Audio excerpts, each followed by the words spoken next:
Calculating Table by Gregor Reich, Margarita Philosophica, 1503. The woodcut shows Arithmetica instructing an algorist and an abacist. There was keen competition between the two from the introduction of the algebra into Europe in the 12th century until its triumph in the 16th. The abacus, also called a counting frame, is a calculating tool which has been used since ancient times. It was used in the ancient Near East, Europe, China, and Russia, centuries before the adoption of the Arabic numeral system. The exact origin of the abacus has not yet emerged. It consists of rows of movable beads, or similar objects, strung on a wire. They represent digits. One of the two numbers is set up, and the beads are manipulated to perform an operation such as addition, or even a square or cubic root. In their earliest designs, the rows of beads could be loose on a flat surface or sliding in grooves. Later the beads were made to slide on rods and built into a frame, allowing faster manipulation. Abacuses are still made, often as a bamboo frame with beads sliding on wires. In the ancient world, particularly before the introduction of positional notation, abacuses were a practical calculating tool. The abacus is still used to teach the fundamentals of mathematics to some children, e.g. in post-Soviet states. Designs such as the Japanese Soroban have been used for practical calculations of up to multi-digit numbers. Any particular abacus design supports multiple methods to perform calculations, including the 4 basic operations and square and cube roots. Some of these methods work with non-natural numbers. Although calculators and computers are commonly used today instead of abacuses remain in everyday use in some countries. Merchants, traders, and clerks in some parts of Eastern Europe, Russia, China, and Africa use abacuses. The abacus remains in common use as a scoring system in non-electronic table games. Others may use an abacus due to visual impairment that prevents the use of a calculator. The word abacus dates to at least AD 1387 when a Middle English work borrowed the word from Latin that described a sandboard abacus. The Latin word is derived from ancient Greek beta alpha xi, which means something without a base, and colloquially, any piece of rectangular material. Alternatively, without reference to ancient texts on etymology, it has been suggested that it means a square tablet strewn with dust, or drawing board covered with dust. While the table strewn with dust definition is popular, some argue evidence is insufficient for that conclusion. Greek beta alpha xi probably borrowed from a northwest Semitic language like Phoenician, evidenced by a cognate with the Hebrew word abaq, or dust. Both abacuses and abaci are used as plurals. The user of an abacus is called an abacist. The Sumerian abacus appeared between 2700 to 2300 BC. It held a table of successive columns which delimited the successive orders of magnitude of their sexagesimal number system. Some scholars point to a character in Babylonian cuneiform that may have been derived from a representation of the abacus. It is the belief of Old Babylonian scholars, such as Ettore Carruccio, that Old Babylonians may have used the abacus for the operations of addition and subtraction. However, this primitive device proved difficult to use for more complex calculations. Greek historian Herodotus mentioned the abacus in ancient Egypt. He wrote that the Egyptians manipulated the pebbles from right to left, opposite in direction to the Greek left-to-right method. Archaeologists have found ancient discs of various sizes that are thought to have been used as counters. However, wall depictions of this instrument are yet to be discovered.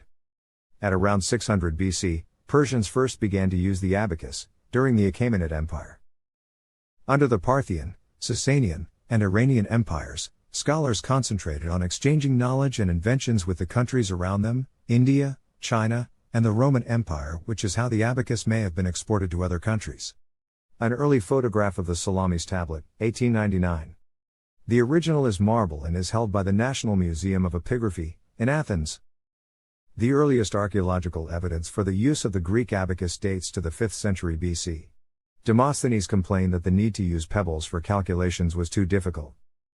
A play by Alexis from the 4th century BC mentions an abacus and pebbles for accounting, and both Diogenes and Polybius use the abacus as a metaphor for human behavior, stating that men that sometimes stood for more and sometimes for less like the pebbles on an abacus.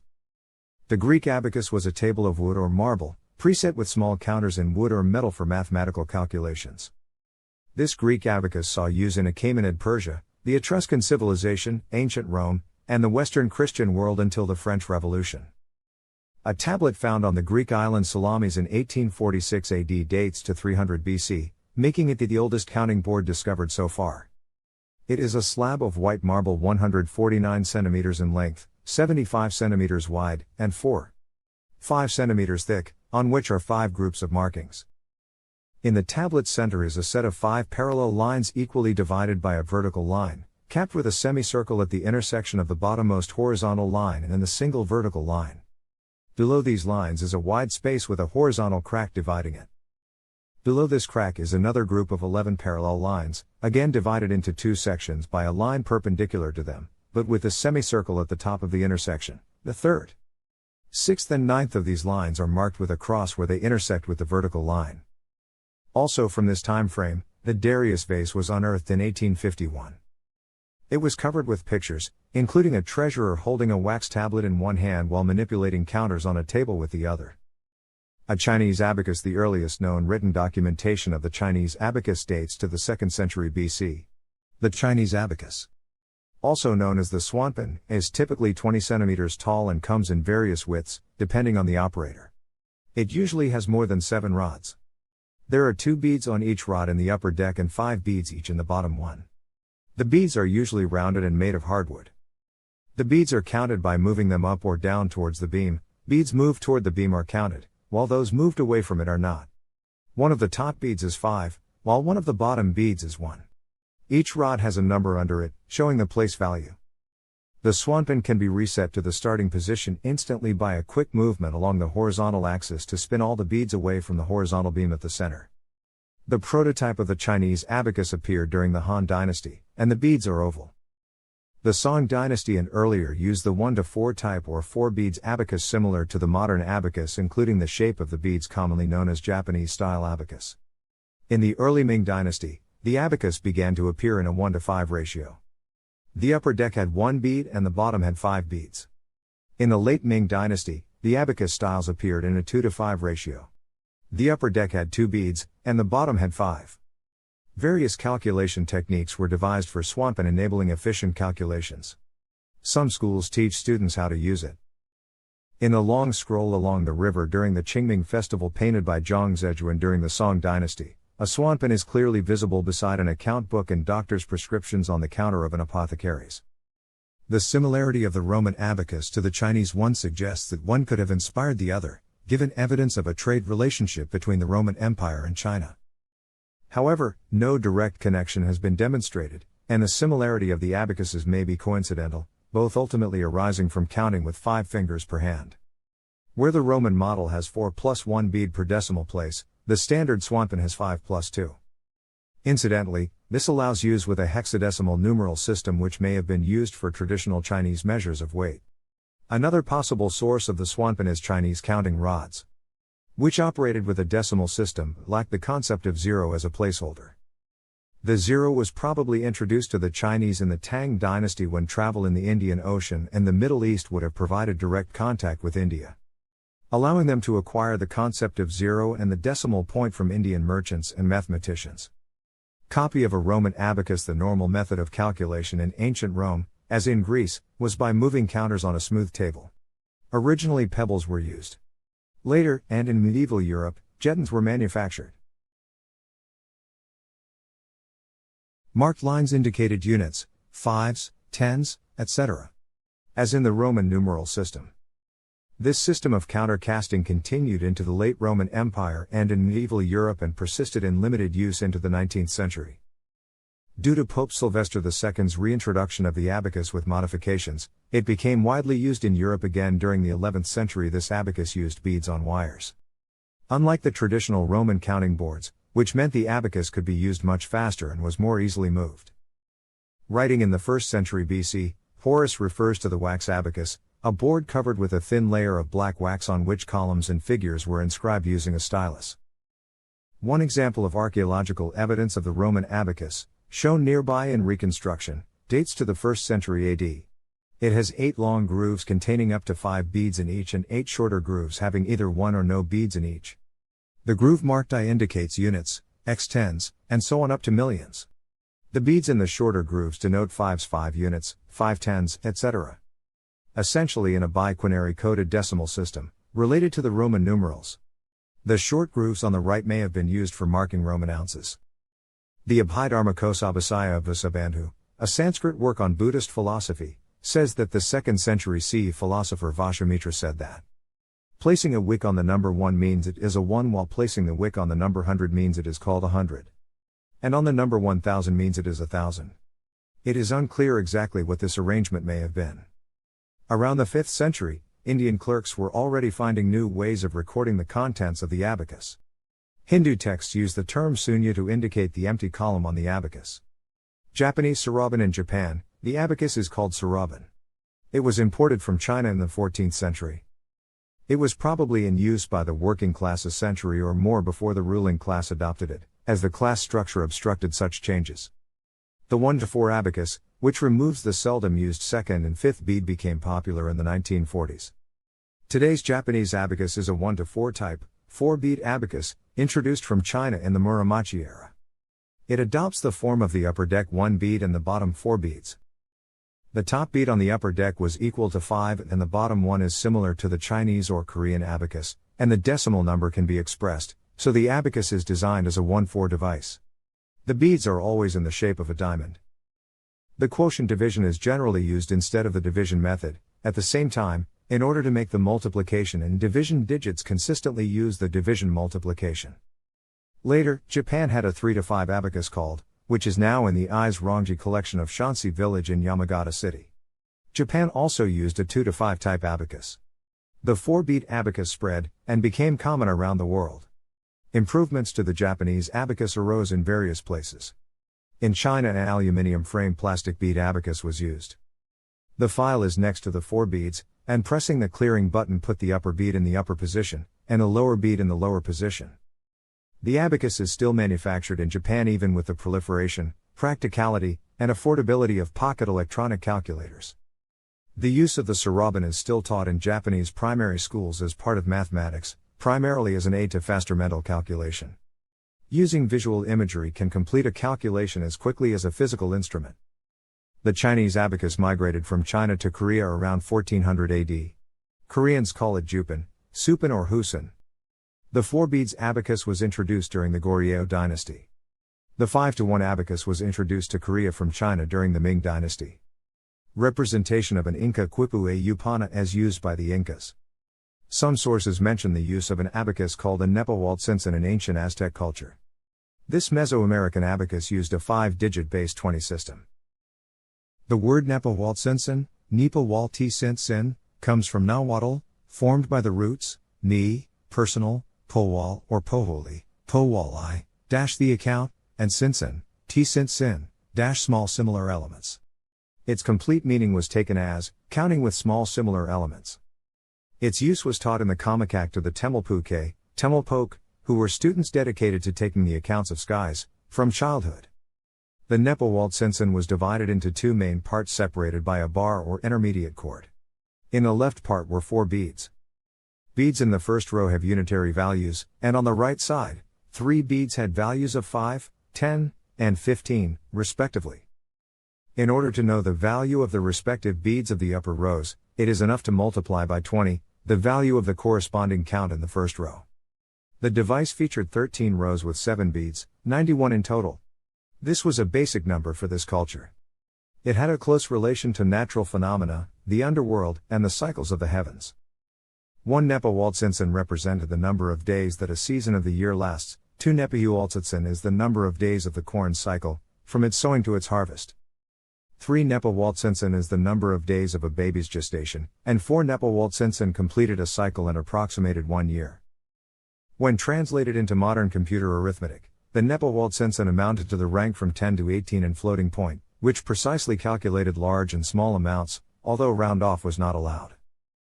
The rediscovery of the Nepawaltsinsan was due to the Mexican engineer David Esparza Hidalgo, who in his travels throughout Mexico found diverse engravings and paintings of this instrument and reconstructed several of them in gold, jade, encrustations of shell, etc. Very old Nepawaltsinsan are attributed to the Olmec culture, and some bracelets of Mayan origin, as well as a diversity of forms and materials in other cultures. Sanchez wrote in Arithmetic in Maya that another base 5, Base 4 abacus had been found in the Yucatan Peninsula that also computed calendar data. This was a finger abacus. On one hand, 0, 1, 2, 3, and 4 were used, and on the other hand 0, 1, 2, and 3 were used. Note the use of 0 at the beginning and end of the two cycles. The quipu of the Incas was a system of colored knotted cords used to record numerical data, like advanced tally sticks, but not used to perform calculations. Calculations were carried out using a upana, which was still in use after the conquest of Peru. The working principle of a upana is unknown, but in 2001 Italian mathematician De Pasquale proposed an explanation. By comparing the form of several upanas, researchers found that calculations were based using the Fibonacci sequence 1, 1, 2, 3, 5 and powers of 10, 20, and 40 as place values for the different fields in the instrument. Using the Fibonacci sequence would keep the number of grains within any one field at a minimum. Russian Scotty. The Russian abacus, the Scotty, usually has a single slanted deck, with 10 beads on each wire. Older models have another 4-bead wire for quarter kopecks, which were minted until 1916. The Russian abacus is often used vertically, with each wire running horizontally. The wires are usually bowed upward in the center, to keep the beads pinned to either side. It is cleared when all the beads are moved to the right. During manipulation, beads are moved to the left. For easy viewing, the middle 2 beads on each wire usually are of a different color from the other 8. Likewise, the left bead of the thousands wire may have a different color. The Russian abacus was in use in shops and markets throughout the former Soviet Union, and its usage was taught in most schools until the 1990s. Even the 1874 invention of mechanical calculator, Oedner arithmometer, had not replaced them in Russia, according to Yakov Perelman. Some businessmen attempting to import calculators into the Russian Empire were known to leave in despair after watching a skilled abacus operator. Likewise, the mass production of Felix arithmometers since 1924 did not significantly reduce abacus use in the Soviet Union. The Russian abacus began to lose popularity only after the mass production of domestic microcalculators in 1974. The Russian abacus was brought to France around 1820 by mathematician Jean-Victor Poncelet, who had served in Napoleon's army and had been a prisoner of war in Russia. The abacus had fallen out of use in Western Europe in the 16th century with the rise of decimal notation and algorithmic methods. To Poncelet's French contemporaries, it was something new. Poncelet used it, not for any applied purpose, but as a teaching and demonstration aid. The Turks and the Armenian people used abacuses similar to the Russian Scotty. It was named a kulba by the Turks and a koreb by the Armenians. Early 20th century abacus used in Danish elementary school. A 20-bead rekenrek around the world, abacuses have been used in preschools and elementary schools as an aid in teaching the numeral system and arithmetic. In Western countries, a bead frame similar to the Russian abacus but with straight wires and a vertical frame is common. The wire frame may be used either with positional notation like other abacuses, or each bead may represent one unit. In the bead frame shown, the gap between the 5th and 6th wire, corresponding to the color change between the 5th and the 6th bead on each wire, suggests the latter use. Teaching multiplication, e.g. 6 times 7, may be represented by shifting 7 beads on 6 wires. The red and white abacus is used in contemporary primary schools for a wide range of number-related lessons. The 20-bead version, referred to by its Dutch name rekenrek, is often used, either on a string of beads or on a rigid framework. Physicist Richard Feynman was noted for facility in mathematical calculations. He wrote about an encounter in Brazil with a Japanese abacus expert, who challenged him to speed contests between Feynman's pen and paper and the abacus.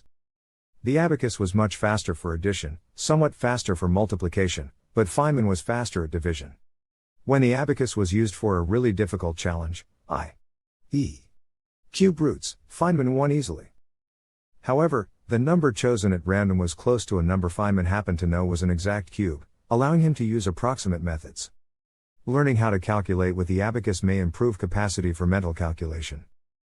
Abacus-based mental calculation, which was derived from the abacus, is the act of performing calculations, including addition, subtraction, multiplication, and division, in the mind by manipulating an imagined abacus.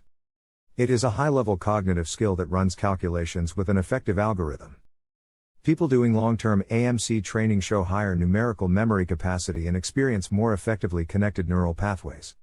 They are able to retrieve memory to deal with complex processes.